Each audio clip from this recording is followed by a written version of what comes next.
Whether you're a Drake fan or a Kendrick fan, everyone was waiting to see if Kendrick was going to respond. Waiting and waiting. I almost was nervous that he wouldn't, but when Kendrick responded, I literally had chills while listening to Euphoria. A rap song hasn't gotten me this excited in a really long time.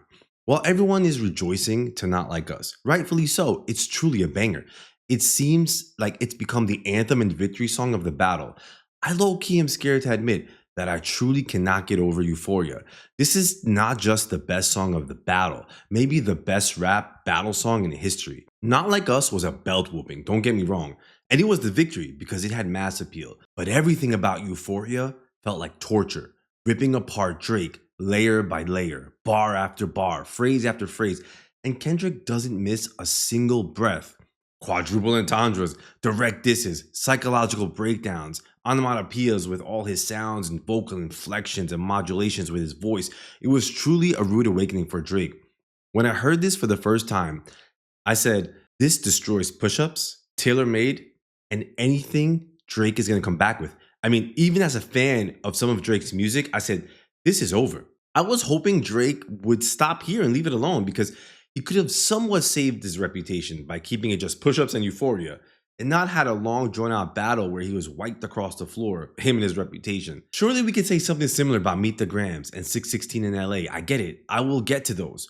But something about Euphoria and it being a long-awaited response lit me up and rekindled my love for Kendrick when I was going through a slump like, dog, where are you? The public might only keep passing the crown to whoever is present, but there you are, Kendrick, and we see you. Euphoria, the song, didn't spend time on the family digs, rumors, vile accusations. It was a true hip hop diss on Drake. You, Drake, I'm ripping you apart, not talking about PDF stuff or trying to create rumors. And that's why this song stuck to me. It showed Kendrick's ability to actually create a cold, strong diss without relying on gimmicks, rumors, and accusations or getting family involved. So in this video, I want to talk about my favorite lines in Euphoria, the ones that either struck a chord or the ones that cooked Drake like some stir fry. I really had a hard time picking my favorites because as I went through, I was like, damn, it's damn near every line because Kendrick really doesn't waste a breath. And that's what drove me crazy about this specific record. So what I'm going to do here is give you the ones that impacted me specifically and gave me chills and said, as a fan of both Kendrick and Drake's music, I was like, yes, Kendrick, that is going to hit him. Without further ado, let's get into my top 21 lyrical genius best verses by Kendrick Lamar in Euphoria. Number 1, the slow intro and the beat switch right after. Now, everything I have is lyrical, but this one is more of a sound. When Kendrick's Euphoria just dropped, I was in a live stream, and when the slow intro started, Drake fans were spamming L, snore, snooze, but they had no idea what Kendrick was about to cook up. It was calm, but powerful. But of course, if Kendrick is going to do one of those slow joints, you know it wasn't going to be enough. But he played it right. He started the song slow so that the beat switch can hit harder. Even in the slow intro of Euphoria, Kendrick lines are so damn powerful and poetic so that when he switches the beat and starts the shoo and actually gets into his Kendrick bag, it makes you want to go hide in a corner. Number 2, the first freaking line, them superpowers get neutralized, I can only watch in silence. Aged like white wine. Later in the beef, a lot of people were spamming this line, like in YouTube comments, and it didn't hit me right away, but then it took me by storm. Let me explain. When Kendrick first said this, I was like, how is Drake's superpowers going away? Like, this was still early in the battle, and I didn't know what Kendrick was up to. When this song first dropped, my head was spinning with each line, and Drake was already like doing a victory lap after push-ups and tailor-made. So hearing the first line, I was like, Kendrick, how is his superpowers going to be neutralized if he's already number 1 in terms of numbers? And later this plays out and you see the beating Drake got. This line is way more poetic in that it almost feels that not only did Kendrick predict Drake's demise, or at least a decline, it's like Kendrick casted his demise through his words and lyricism. Like he's saying, Drake, just wait, your superpowers will be neutralized. Just watch this play out. And here's more poetic justice. Remember when this beef first started with Like That? And a gazillion people were cooking Drake, Kendrick, Future, The Weeknd, A$AP Rocky, Rick Ross. And so many people were making memes like, damn, Drake is like Thanos, taking on so many, giving him that positive alter ego that made Drake in the moment look and feel like a hero in a way. But what happens in the Avengers Endgame? What actually happens? Thanos' powers were neutralized. when Iron Man took the Infinity Stones and used them against Thanos and his army. I found a Reddit post that was really interesting where someone said why Thanos lost. Not talking about the rap battle at all, just why Thanos lost. Thanos, quote unquote, Thanos always loses because he subconsciously knows that he isn't worthy to wield supreme power. This sounds like the Drake Kendrick is talking about. Number 3. You're not a rap artist, you're a scam artist with the hopes of being accepted. When I heard this line, see, I'm not someone who really gets that much into the lives of musicians. I like the music, the lyrics. So when Kendrick said you're not a rap artist, you're a scam artist, on the superficial level, at first listen, you're like, oh, damn, like what else is he trying to say? Then as the beef plays out, you hear Drake name drop West Coast artist, using Tupac's voice with AI, thinking it'd be cute, using the word slavery and blacker the berry, the sweeter the juice, and using Tupac's character played as Bishop in the 90s movie Juice as ways to mock Kendrick, which some may construe as callous to Black American history. Like many people who are a little older, right? Drake's songs like One Dance, Kiki, God's Plan are just behind the scenes soundtracks to their lives. Cute things playing in the background because the children at your family gatherings are doing dances to Drake's music. We don't know anything about the real Drake, but the things Drake brought up in his own disses and the things that were resurfacing in his response definitely seem to reinforce what Kendrick was saying. All the ghostwriting allegations, the video of him on stage with the 70-year-old, Tupac AI, the usage of black expressions as a way of mockery of someone who is already known as empowering to his race and culture. Like, how can I rock with that? And then the good old Mob Ties reference track. Damn, I nearly cried when I heard this. At first, when I heard it, I said, this is, I was trying to do the Drake fan thing. This is trap though, it ain't Drake. And I heard it again. I was like, wait, this is actually fire. It's nearly 2 minutes. It actually sounds like it's Vori's song. And Drake actually is just covering the song. If anyone has like musical friends, when you're first trying to make it in music, they start playing like a lot of covers, like on YouTube, covering popular songs. So then it's left me wondering, like, did Drake somehow find a way to make a career out of basically being a cover musician, but at the same time actually get credit for the damn music? Holy. Like, he hears the music and says, I want to use your song. It's going to be mine though, and I'm going to sing it like this, and I'll put you in the credits. Plus, you can't use it. Not to mention, other writers credited in your diss songs. Push-Ups has 3 people credited: Aubrey Graham, Matthew Samuels, Noel Cadastra on Spotify. But just wait, because in fairness, while doing research for this, I did find out that Euphoria had some other writers credited as well, Kendrick Lamar and a few other people. And that's why, to me, these issues with attacks on Drake, like, it goes more than that, because full reference tracks are leaking of many songs. If full reference tracks of Kendrick's, like Poetic Justice and like Money Trees or Humble leaked, then we're in trouble, which that hasn't happened yet. So I don't necessarily like the idea of canceling an artist for getting help, because I'd have to cancel so many. There's no way any musician isn't getting help. And that's just the musical process. But with Drake, it does seem much more than that. So anyway, all this makes me go back to this line: you a scam artist, not a rap artist, with the hopes of being accepted. Number 4, but don't tell no lie about me, and I won't tell truths about you. I can't believe I'm still in the freaking intro of the song. What a clever line, and what a sick way to transition from the slow to the aggressive part of the song. It basically fully neutralizes everything Drake said and will say in the future. It puts in the listener's head that everything Drake is and will say is a lie, but everything Kendrick has and is gonna say might sound like a lie, but it's actually true. The basic Joe Blow usage of this line, right? It would be like, don't lie about me and I won't spread lies about you, right? But no, Kendrick flips the whole bar on top of its head. If you start lying on me, guess what? I'm not going to be spreading lies. I'm actually going to be telling the truth about you all over the place. And guess what? That's much worse. And what makes this line hit me even harder, you're making it sound like, damn, juxtaposing lies about him to truths about Drake, right? So it makes you feel like, damn, your truths about Drake must be as bad as lies. So you're thinking, damn, like, then he himself is a phony. And whether or not you're a Drake fan, that line is powerful. These were the lines that were making me sink in my chair while listening to it, like when it first dropped. And while I was listening, I got chills because he was literally just talking, not even rapping yet. And we were only a few seconds in, and I said, what the hell else is Kendrick gonna say? Then the beat switched. It was just game over. Number 5. This line, I hope others can relate to me on. I'm a big fan of Kendrick's ad-libs. Don't make me get into wop, wop, wop from Not Like Us. But this line, when he starts off, shoo, shoo, beep, beep, beep, right? What I love about this line, not just how it sounds good, which I will get to in a second, the onomatopoeia, making imitative sounds, and alliteration, repetition of the same sound, like the things we see in literature and poetry when you're in school, just sounds good. Like some people love Drake's drop, drop, drop. And that's kind of like what Drake's MO is, right? Well, Kendrick can do it too, and even better, because his damn ad lib actually had a bar. Let me explain. Like, what the actual hell? He's actually saying, Shoo, you bee. Like he's trying to swat a fly or an annoying buzzing bee. Shoo, get away. You're just annoying and keep making noise, but all we want is for you to go away. That line and an ad lib that actually had lyricism is top tier rapping. I'm a pretty deep fan of hip hop, and I cannot remember anyone else doing this. Holy, this ad lib gave me chills. It sounded good, and it laid the jump off for the track and beat switch, and had a subliminal lyrical bar against Drake in the damn ad lib. It actually made sense that people probably didn't even notice.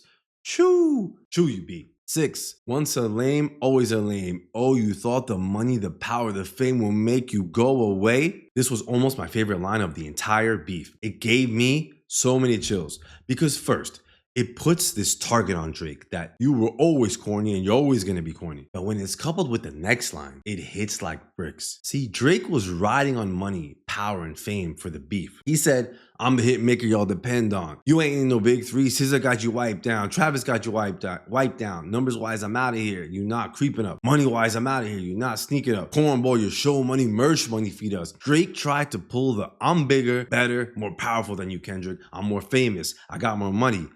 And he thought he would ride that wave in the diss against Kendrick. But Kendrick, with one bar, swept that rug from underneath him. Oh, you thought the money, the power, the fame will make you go away? You know why this bar hits even harder to me? Because the truth is, Kendrick is just as famous and powerful as Drake, and we all know it. So he's neutralizing what Drake is trying to ride on and hint that there's something so much deeper. Imagine like two famous basketball players you both know are famous, and they're gonna get into a squabble. But one keeps rejoicing in, I'm so famous. And the other famous player says, oh, you think it's just that you're a famous player, you're gonna win the game? Because it's two famous basketball players. So what does fame matter? It wouldn't hit as much if it was a smaller rapper who isn't known, but it hits harder because it's Kendrick. And because of that, it uplifts Kendrick in the listener's eyes because it's relatable. Most of us can't relate to power, money, and fame. It's Kendrick telling us, while we both are famous, Drake is gonna play the corny famous wave. I'm gonna take a high road, even though I am famous. And I'm gonna go much deeper about this for all of you, which is more relatable to us because as regular fans, being famous and having a lot of money, it's not a thing we can all relate to. Then I love the word go away. It has so many meanings because Kendrick could have just said, oh, you thought the money, the power, the fame is enough? Oh, you thought the money, the power, fame would be everything? But he doesn't. He says you thought it'd make you go away, and it's stronger.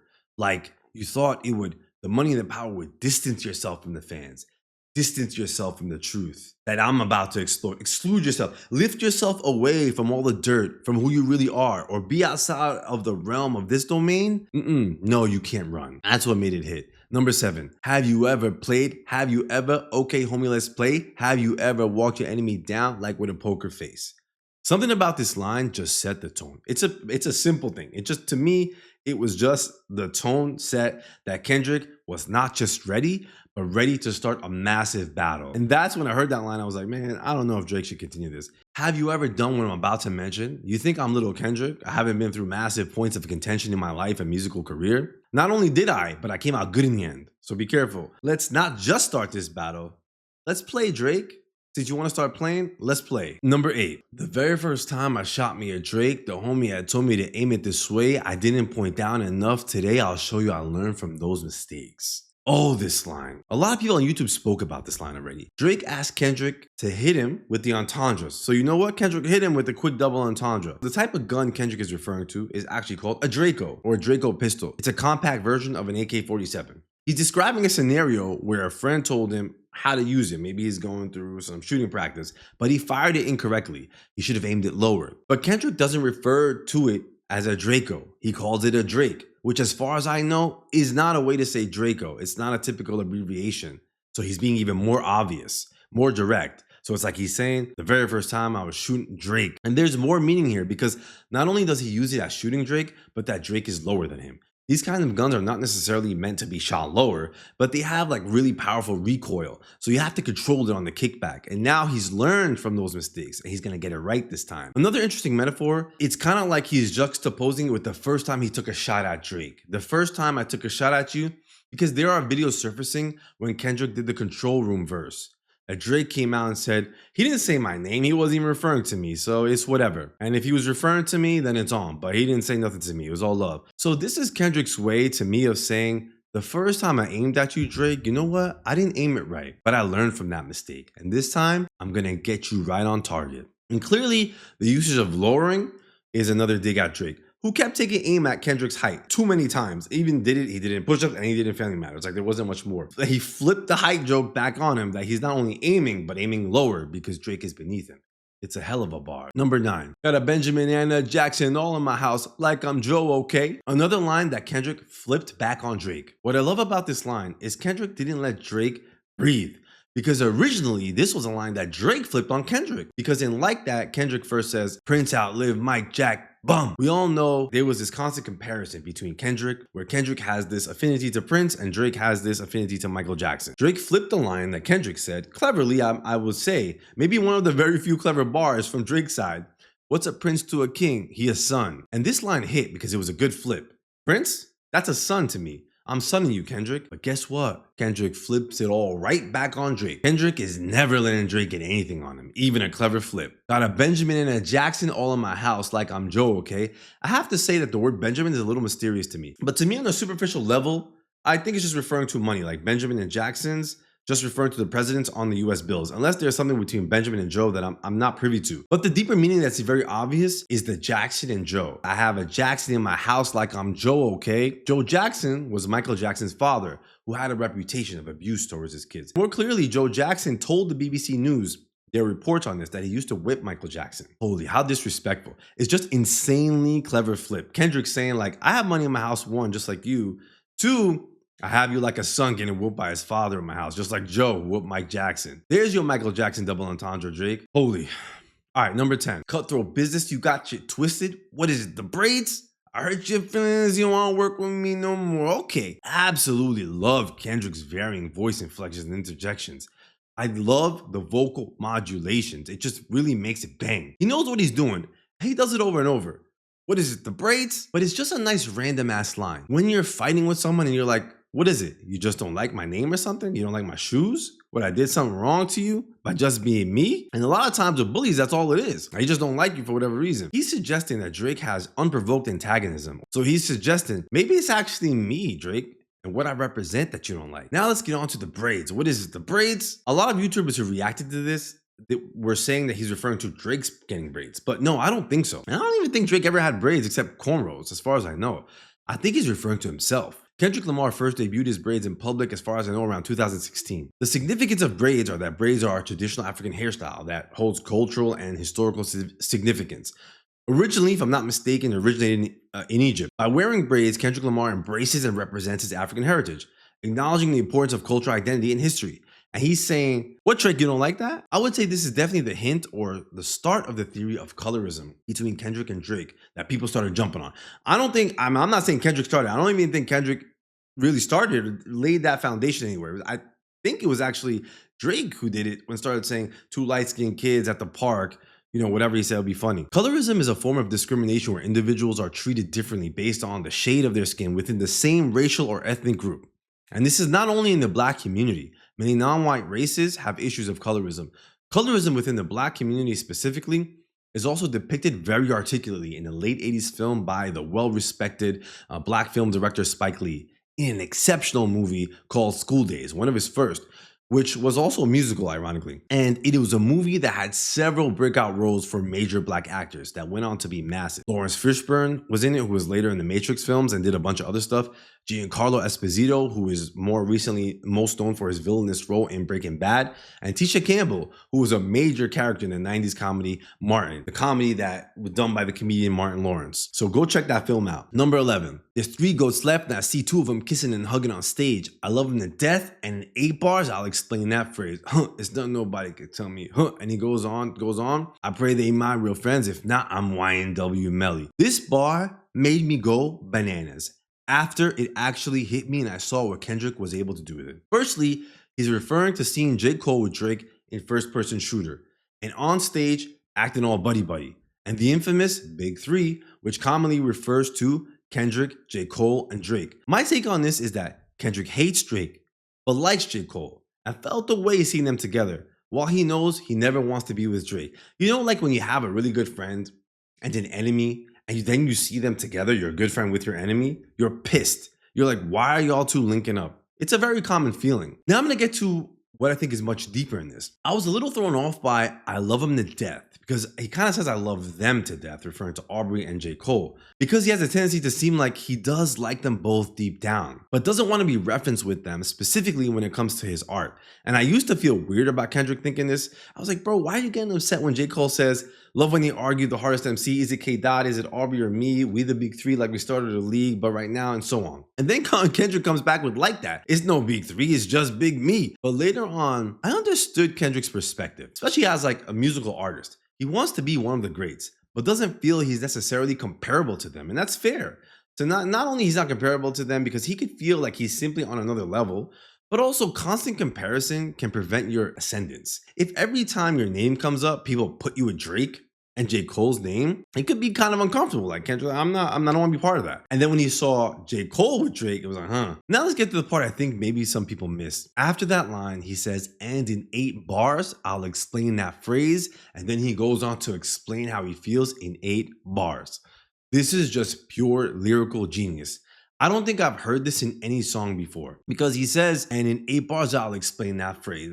It's not nobody can tell me, I don't want to talk on no celly. You know I got language barriers. There's no accent you can tell me. Yeah, Cole and Aubrey know I'm a selfish. The crown is heavy. I pray they my real friends. If not, I'm YNW Melly. 8 bars, maybe I did them.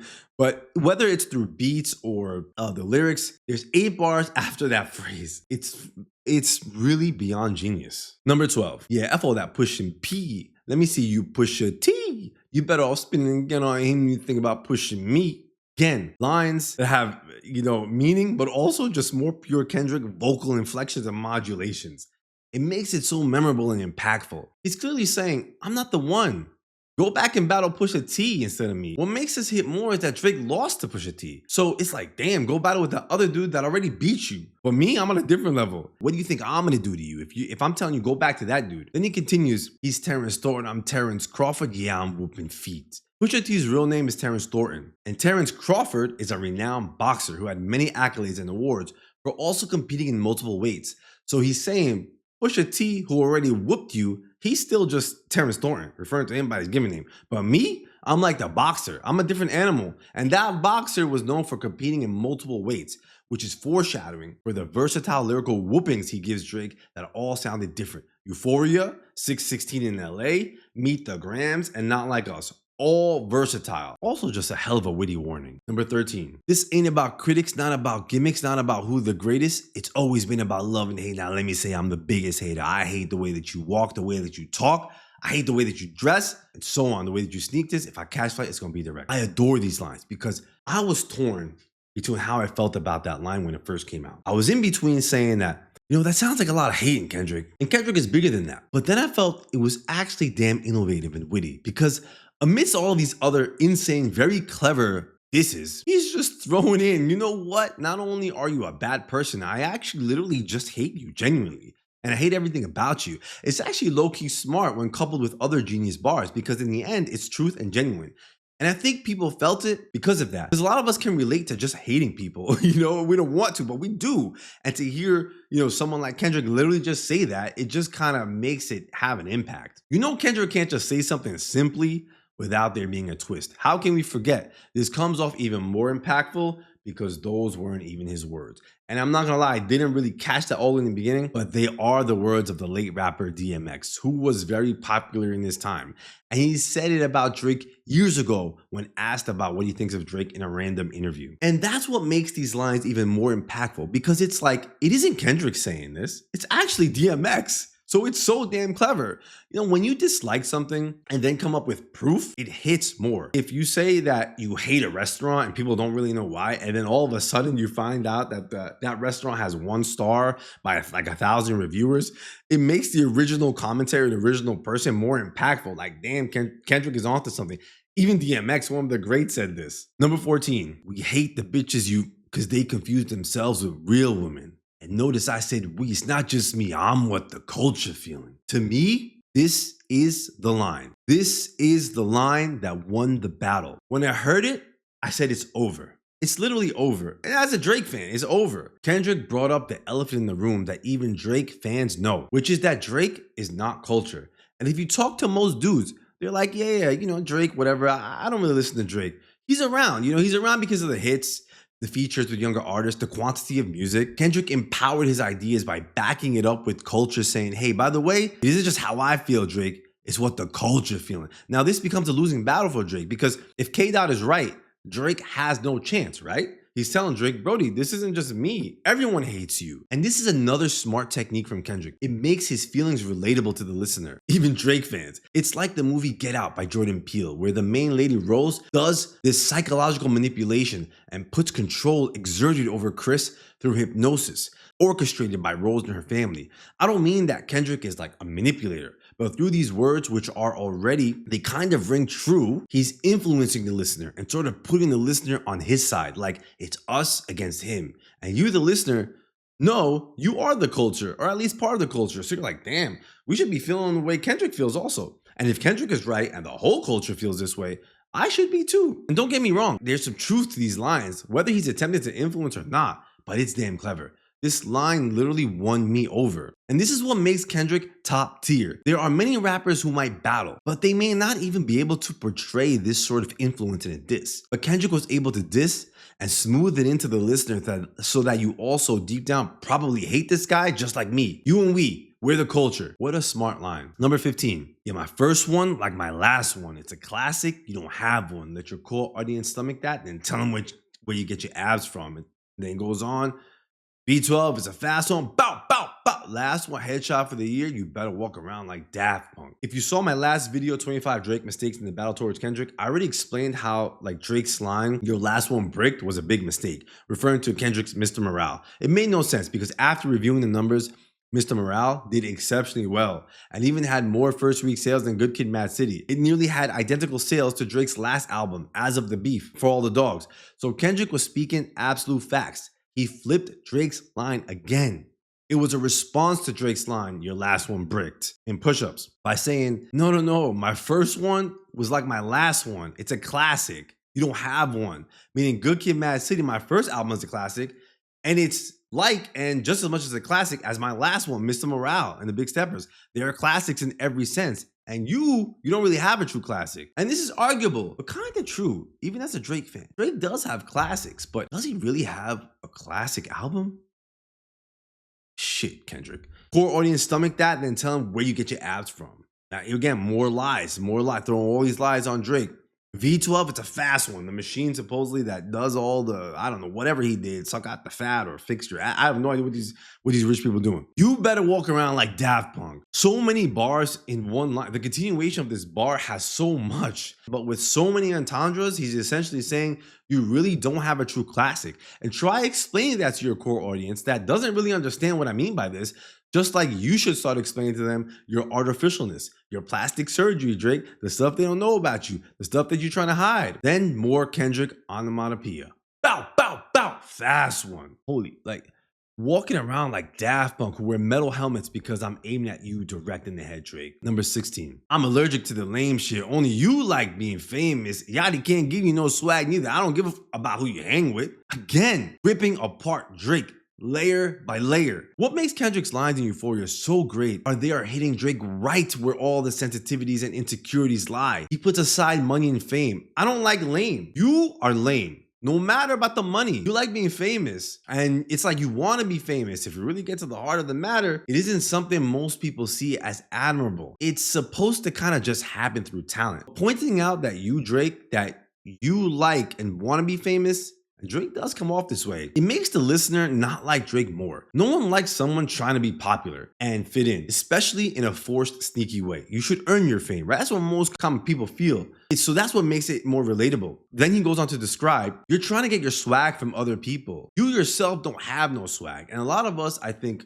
only started seeing Drake hang out with Lil Yachty recently, and we were confused by the relationship. Like, then we come to find out they're friends now, and Yachty produced and wrote for All the Dogs, and there are random clips of Drake going shopping with Lil Yachty, and it's quite confusing, to be honest, for a quote-unquote esteemed OG rapper who is at the end of his prime to be suddenly seen as like really good buddy friends with a very new and young artist. What has come to be known or said about it, even in inner circles, is that Drake being with Lil Yachty is a way for Drake to stay in tune with the younger crowd and what's currently in rotation. So Kendrick flat out calls that out. Directly calling it out, it was smart. No, Drake, hanging out with Lil Yachty, you can do that all you want. You can't get no swag from the people you decide to just hang out with. You're lame. You've always been a lame. Like, it's just crazy. And we often like to hang out with cool people, right? To be associated with them. So when someone calls you out, like, nah, you're lame, bro. I don't care that you're trying to hang out with these other cool people. You're the lame-o. It's cold. Number 17. Some shit just cringeworthy. It ain't even gotta be deep, I guess. This line was Kendrick referring to Drake saying the N-word. I even hate the way you say the word. And it was very clever because of how Drake says on Taylor Made Freestyle, the way he says it in the outro, you better come back with a quadruple entendre or something, mocking Kendrick. And in the end, Kendrick does come back with a million entendres just to spite Drake. He hits him with, I don't even like it when you say this word. It makes me cringe. And I guess there's nothing deep about it. You basically just make me cringe. How's that for a quadruple entendre, Drake? But there's another nice touch to this line, to me, at the end of this verse. I don't think people pay attention to. The phrase, I guess. We say I guess a lot when we say that we're gonna do something that we kind of don't really necessarily want to do or feel like doing. Like, I'll come, I guess, or I guess I'll call them. So it's like Kendrick saying, no, things should be deep actually. But after he hits him with this non-deep line, he says,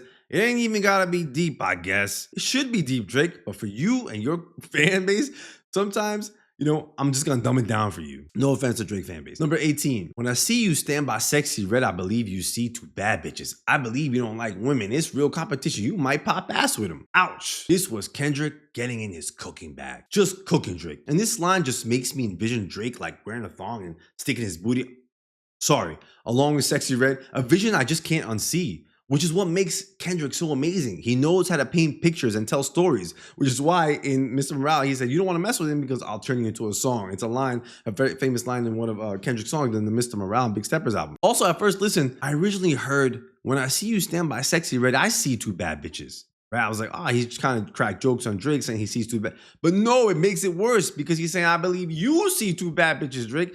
It just makes the line even stronger. It's not me that sees you as a bad bitch. You see yourself as a bad bitch yourself, like sexy red.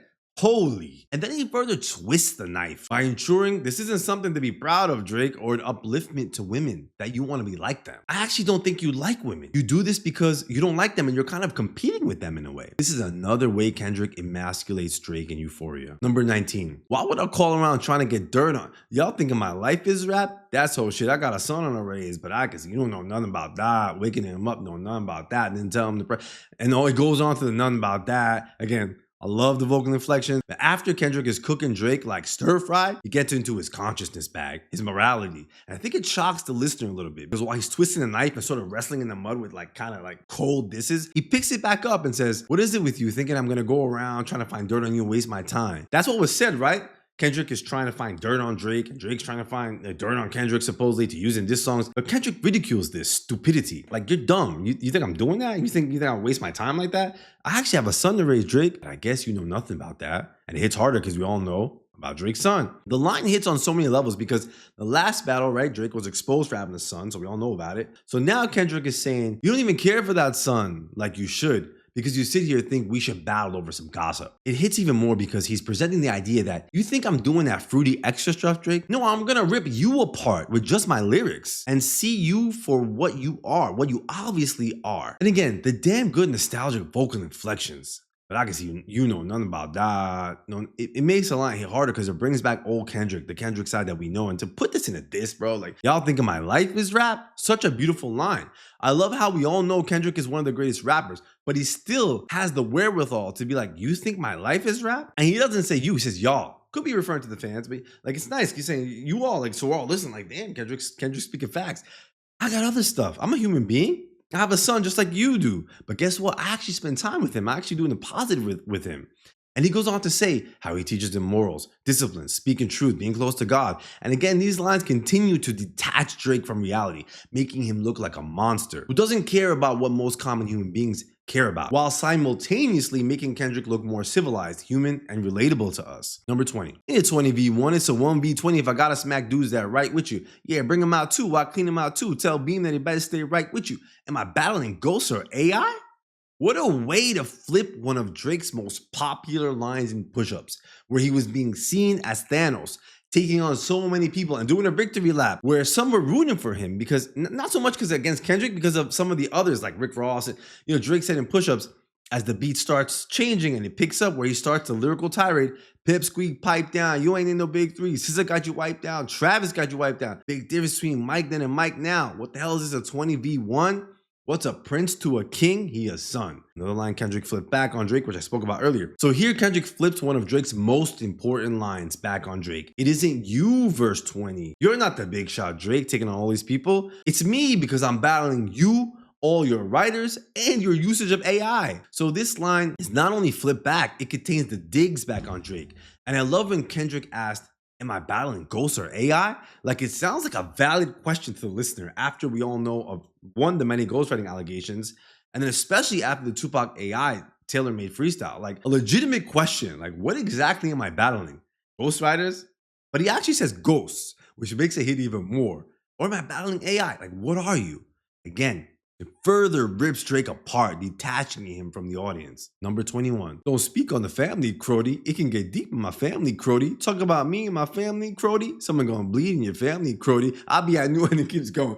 Tell me you're cheesing, fam. We can do this right now on the camera, crodie. These lines were just damn hella funny. Hella funny. And a lot of people are just cracking jokes about it. It just shows you Kendrick could just be so versatile, do crazy digs, psychological break, just be funny. Because it references what we all know about Drake, but it's more so a cook, like a way of parodying Drake and his vernacular, and sort of mocking Toronto slang through Drake, but also mocking Drake's many accents. For me, it was definitely like a song called War by Drake, where he was skiing in the music video when UK rap was popping off and he started rapping like he's British, practically sounding like Central C. I was super confused. And this is where you hear the word crodie, and also he uses it in many other songs. It seems to be a Crip variation for the word Brody, and some say part of patois slang used in Toronto. But Kendrick, to me, is sort of just mocking Drake as like a fake gangster, and that hits especially because Kendrick's from Compton, a place known for deep ties with gang culture.